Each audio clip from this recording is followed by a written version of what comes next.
transformation en profondeur qui a été apportée pour le secteur de l'industrie. L'IS, l'impôt sur les sociétés, va baisser en 2020 de 31 à 28%, avec une orientation programmée pour atteindre 20% dans les prochaines années. Nous souhaitons accompagner davantage les industriels pour pouvoir se réaliser complètement.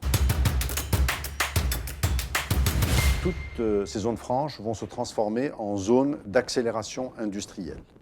D'abord, toutes les entreprises qui sont installées aujourd'hui verront leur IS inchangé.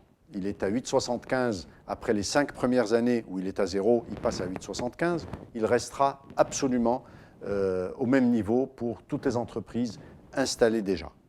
Pour les entreprises qui sont en devenir et qui se préparent à s'installer au Maroc, dans ces zones-là, qu'elles soient nationales ou internationales, elles auront 5 ans d'IS à 0, je dis bien 5 ans d'IS à 0, et par la suite, elles passeront à 15%. Donc nous allons avoir deux taux, 15% et 20%, qui fait que le taux d'IS pour le secteur industriel baisse considérablement, comme vous pouvez le constater. Un fonds d'accompagnement est créé, doté de 2 milliards par an sur 3 années, c'est-à-dire un total de 6 milliards de dirhams, pour accompagner les PME et les TPE qui traversent des moments difficiles. L'essentiel pour nous est de mettre une batterie de mesures qui vont accompagner le tissu économique marocain, qui est constitué en majorité par ces TPE et ces PME.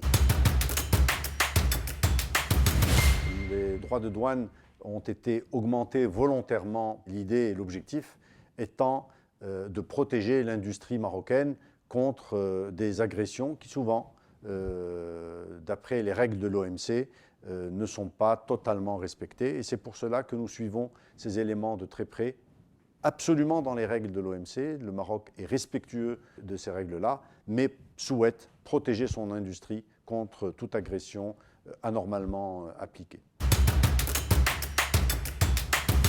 Nous avons eu des assises régionales au niveau des 12 régions pour le commerce, puis suivi des assises nationales avec 1500 recommandations classées avec les opérateurs du secteur. Nous avons présenté ces recommandations aux assises de la fiscalité et nous nous préparons avec le ministère des Finances à proposer toute une batterie d'accompagnement pour ce secteur, une nouvelle stratégie qui sera mise en place dès début 2020, accompagnée par toutes les mesures de fiscalité, de couverture sociale, etc.